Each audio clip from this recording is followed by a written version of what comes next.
What if I told you that home is more than just a place, but it's a person? Growing up right down the street from here, there was a moment where I completely rebelled against my parents. And here's how I did it. I don't remember exactly how old I was. It had to be like fourth or maybe third grade. I thought I knew exactly what I was doing. So what did I do? If you're gonna run away from home, you need things, and those things are food. So what I did is I remember getting a bag, getting clothes that were warm enough for the day, getting a bag, filling that bag with Little Debbie cookies, and anything else I could find. But I specifically remember just getting the box of Little Debbie's and emptying it into this red bag. Put it back on my back, told my parents I had had enough as a third, fourth grader, and I was out the door. Walk out the door. As I'm walking out the door, I realized this may not have been the best decision.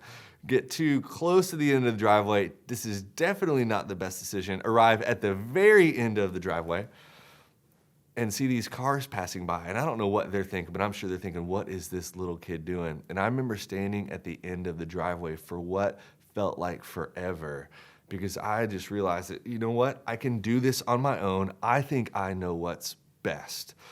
When you get to Luke 15, you get a little bit, on a much greater level, a little bit of the same story with this illustration, but on a much greater level, you get the story of the prodigal son, who you probably know that story. There's two brothers. The dad splits the inheritance right down the middle evenly. Little brother takes all of his inheritance and just jets, says, goodbye, see ya, I don't need you, Dad. I'm walking down the driveway and I'm gone. Okay, we pick up the story in Luke 15, and it continues this way. Verse 14, when the little brother right here had spent everything he had, a severe famine arose in the country, and he began to be in need. All right, so he went, hired himself out to one of the citizens of that country, and sent him into his fields to feed the pigs. Get this, immediately, and he said he was longing to be fed with the pods that the pigs ate, and no one gave him anything. It's crazy how we think we know exactly what we need, and the truth is that we just don't know what we need. But when he came to himself, he said, how many of my father's hired servants have more than enough bread? But I perish here in my hunger. I will arise, go to my father, and say to him, Father, I have sinned against heaven and before you. I am no longer worthy to be called your son. Treat me as one of your hired servants. Get this. He arose, came to his father, and he was still a long way off. His father saw him. In other words, his father was looking for him. And saw him, felt compassion, and ran and embraced him. The son's like, I don't deserve this. And the father tells the servants, go get the best robe, put it on him, signifying royalty in that moment. And the father comes in and continues and says this, bring the best robe, put it on him, and bring a ring on his hand, shoes on his feet, and bring the fattened calf and kill it, and let us eat and celebrate. For this is my son who is dead and is now alive. For he was lost and is found. And the scripture says at the very end of this passage, and they began to celebrate. In other words, there was a party in that moment.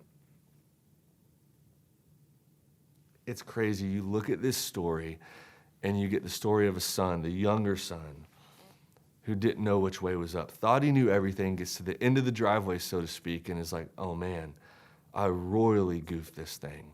I remember at the end of the driveway sitting there, and to shorten the story, I just remember going, I can't look back because I was so prideful, because in that moment I knew I was wrong, but I didn't even know how to return up the driveway. I couldn't even look at my parents. Here's what I did hope, though. I did hope that they were watching. I distinctly remember, if I turn around and they're not watching, it's rejection. If I turn around and they are watching, it means they still love me. And I remember finally, probably getting cold at that point, turning around and noticed both of my parents' faces were in the window. They were allowing me to go, but at the same time, they're still my parents, and they weren't going to let me go too far. They wanted me to learn this lesson. But they also want to show me they really, really loved me. And got back in the house. They walked me through, okay, here's why you rebelled. Here's a consequence, but at the same time, we're going to celebrate that you're back and that you were found and that you're here and you're a part of our family. Jesus offers us this. Because of Jesus, we can return to the Father. So students, I don't know where you're at this week. I know as we continue to come back into community and into groups, even at the church right now, which is awesome, you can return to the Father. If you've been away, you've been stuck in your sin, you've never given your life to Jesus, holler at us. My email is gregory@brentwoodbaptist.com. Shoot me an email. Call our office. We would love to talk to you about what it means to truly know Jesus. And even in the midst of all your junk, even in the midst of all your stuff, return to the Father. He's waiting, he's watching, and he'll throw a party for you when you come home. The lost get found. The dead become alive. Only in Jesus. Have a great day.